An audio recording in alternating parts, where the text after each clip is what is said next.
Hey there, welcome to my No BS gear review channel. All right, here's the package. It is labeled Neeve Knives, not Neeve's Knives, like his channel. And I believe his shop is on Shopify. So the purchasing and delivery process was smooth. There's some delays due to weather, but I finally got it. And I expect the world. Reason is, I was watching Stas's review, and I'll tell you what, if I ever need a eulogy written, I want that guy to write it for me. Because he layered it thick. Oh wow, straightforward box, and it's not damaged like some other YouTubers' design knife arrived recently. Straightforward pouch. I don't know why we need pouches, but they come with every knife now. Whoa, that handle looks huge. I expected a smaller knife for some reason. Look at this thing. I like big knives. It's bigger than this Chavez I recently reviewed. Wait a second, let me grab the Excalibur and put it side by side. I bet you are interested in seeing that. I have to say, I purchased them in the same month, all three of these knives, so I'm kind of broke right now, guys, so stop requesting my reviews of other expensive knives for at least a while. Give me a break here. Or join the membership and help me out. Anyway, struggling with getting my thumb in.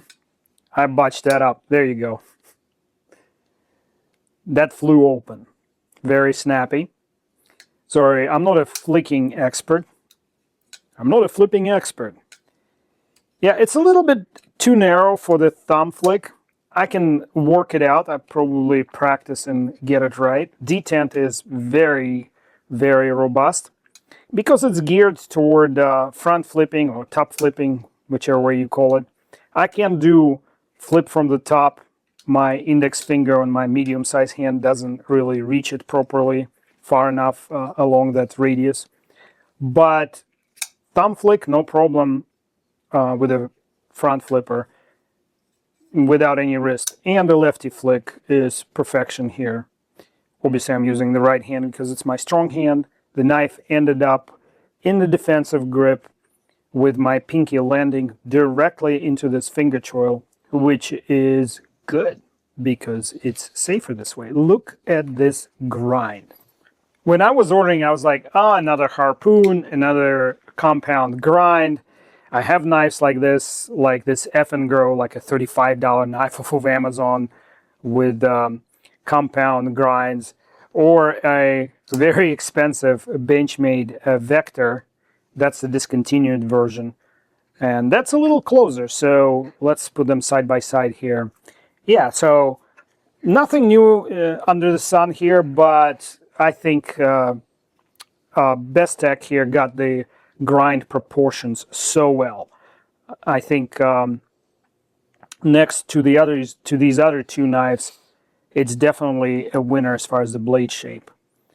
And if you wonder what's a grand worth of knives looks like, here you go. This Chavez is $300. The Neeve's Offender is also $300, and this Benchmade, believe it or not, is $315.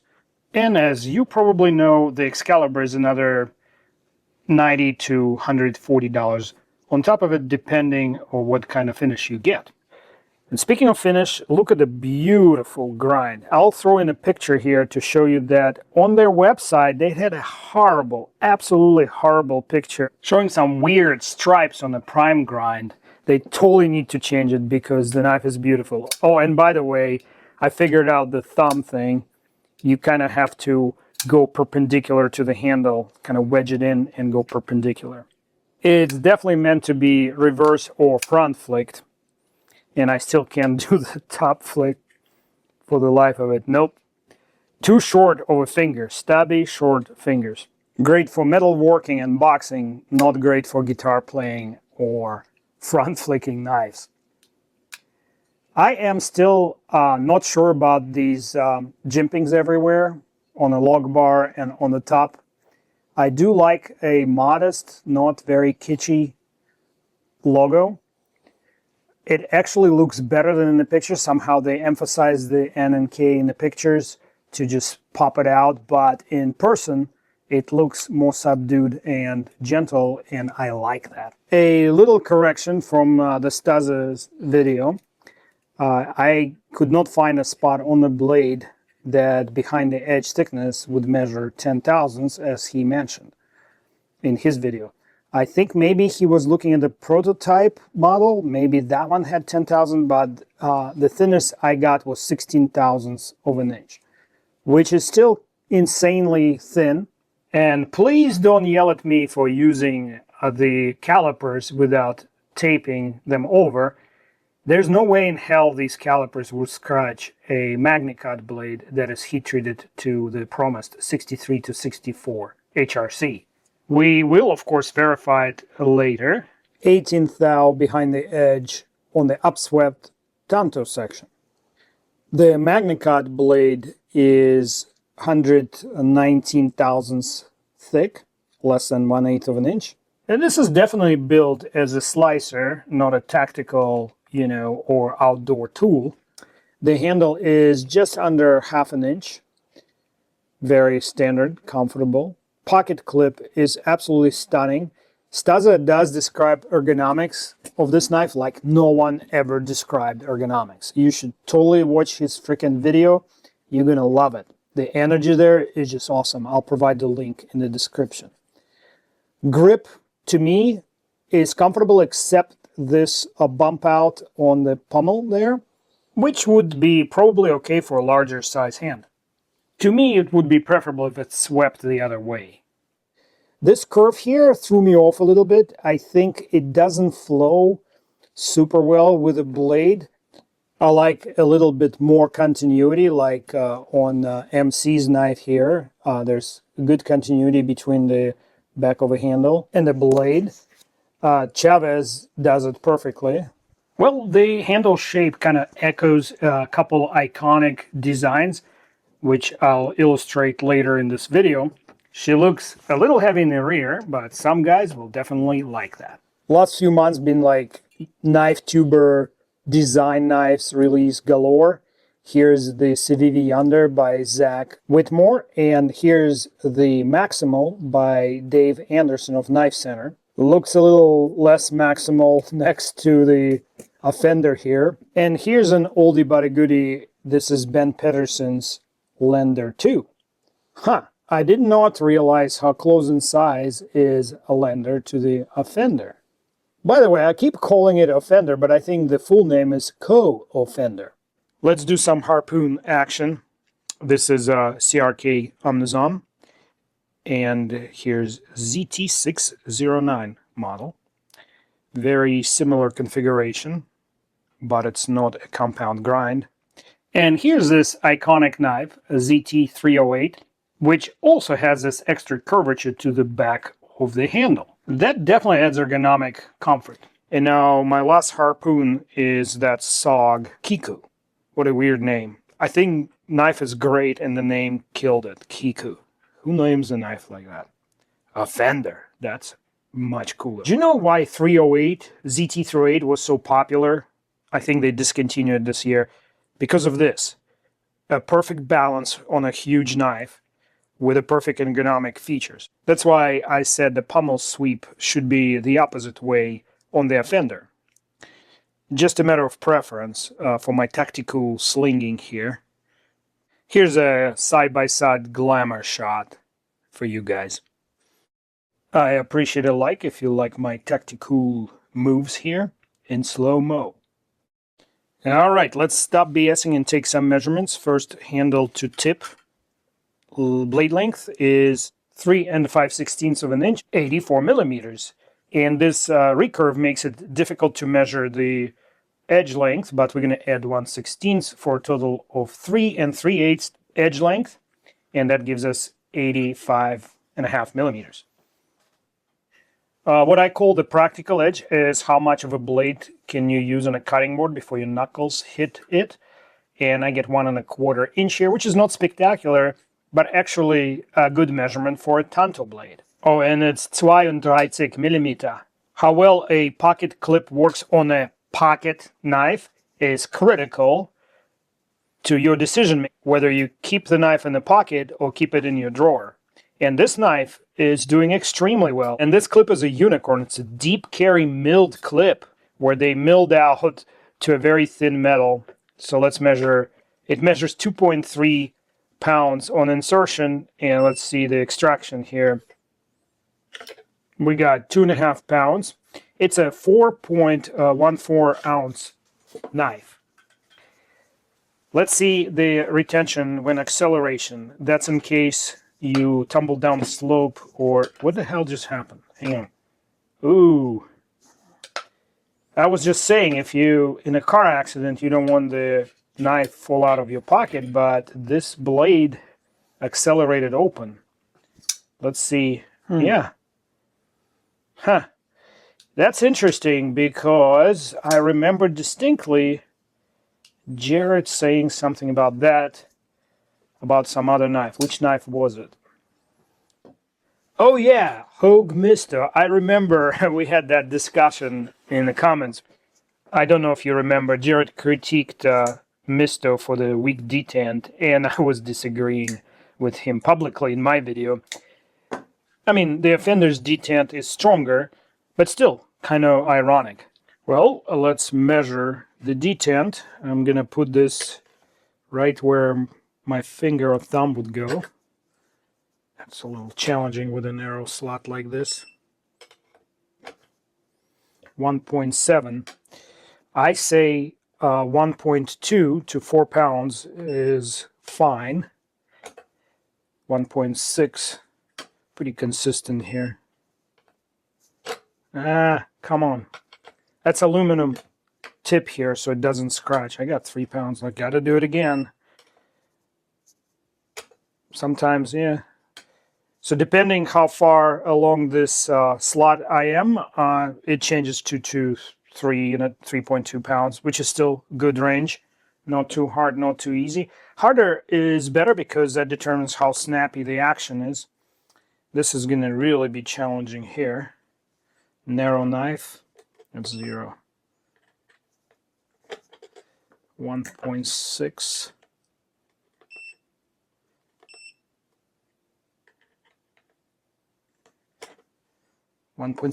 So these two detents are in the same range. Now, my example could be different from his example. That's why I always give this disclaimer. None of my tests constitute a good statistical sample because I'm measuring one off. So you never know. You can have an outlier or just one bad example. Although, if you look back at all my tests of other knives, you would think I'm some kind of bad example magnet, which makes me feel that the industry is not measuring up and not my test. But I digress. So these two knives have equivalent detents. They both feel good to me. I can do everything I should be able to do. This I botched up, of course. Yeah, this does feel a little more sluggish. There's not that crispiness that a Fender has. But I'm obviously comparing apples to oranges because this is a crossbar, and I should be comparing it to something like, let's say, what I got. Let's do Kunwu Zen. So this is the most poorly designed front flipper ever, because when I try to front flip with my thumb, you see where that this regular flipper is? It's right at my finger. So it's invariably hitting my finger here. So I have to kind of clear some space, and it's just awkward and requires way too much thinking. So I almost was at the point where I was going to grind that off, but then I left it alone. I'm just saying it's for collector's value. This, perfect. No wrist flick, nothing. You know, like here's Case's attempt at that. And you can kind of roll and almost wrist roll it. I don't know. You can wrist roll it, but it's kind of slow and deliberate. And this is snap. So detent is in the range. It feels actually snappier than 1.7, 1.8 pound detent should feel. And it's probably due to how the detent bowl is inserted and what kind of hole it has. It's a machine hole right there. When I disassemble the knife for the hardness test, I will check on the detent. And let's take a look at the edge, starting with the tip. You can always tell how much care went into a blade by how the tip is formed. This immediately informs me that whoever sharpened this knife, that's the other side of it, knew what the heck they were doing. I'm pretty sure it wasn't Jared himself, because it's a production knife, but somebody at Bestech made absolutely freaking sure that this edge was as near perfect as possible. Would I have chosen a finer grit if I was doing it myself? Probably, because MagnaCut can take a much finer grit. This is a little toofier, then I would have left it. What I see here is a very consistent grind angle because the width of the bevel doesn't change. I'm sure it was stropped because there's no burr, but it was not overstropped like some knives. Pretty good around the choil here. Very nice. Looks like it's a little bit different of a grind angle on the secondary bevel because it's a little narrower. Let's go along. Now, there are challenges associated with sharpening the recurve, even a gentle one like that. Wait a second. What's this? Is that burr or is it dirt? Let me see. Let me wipe it off. Always use your fingers on a sharp blade to wipe the dirt off. That's the safest practice. Just kidding. Anyway, no, that may be just a little bit of a sharpening burr left. This is just dirt.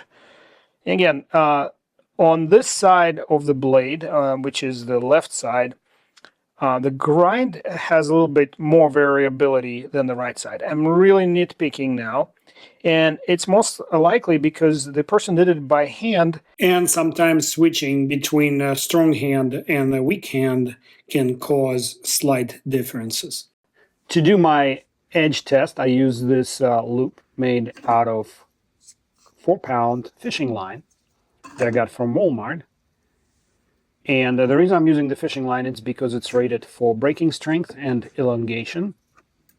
And I make each loop by hand by first melting the ends together, then tying a knot over the melt so there is no additional stretch. This gives me pretty decent, consistent results.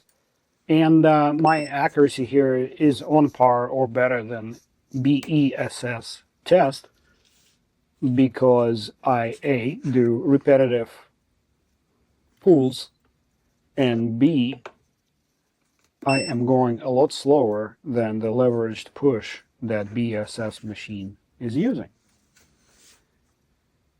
I am not removing any outliers, like this would be an outlier in any other test, but because there are uncertainties in the edge or in how the apex is formed, I don't know if it's a bad pull or did the fishing line land on some kind of imperfection.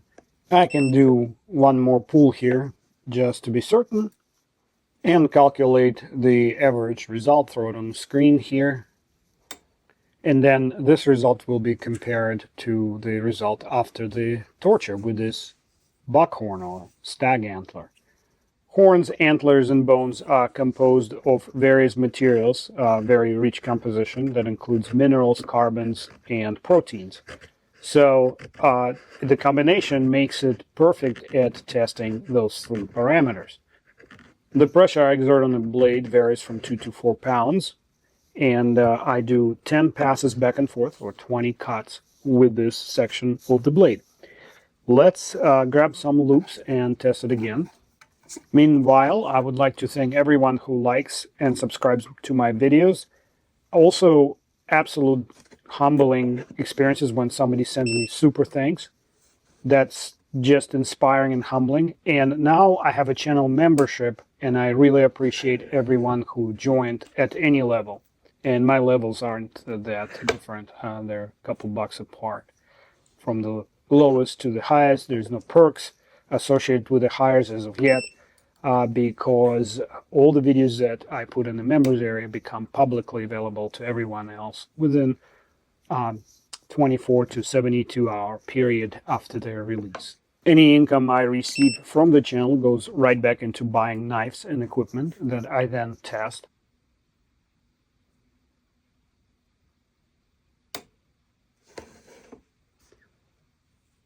So I have a question for you folks. Why do you think the Excalibur sold out and the Offender has not? Just curious what you think on that topic.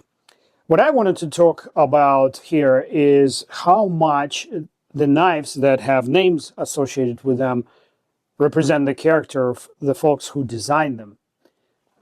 This knife takes pretty much every premium knife in existence and kind of brings it all together in this design with every possible bell and, well, I shouldn't say every possible, but with quite a conglomeration of bells and whistles that Richard likes.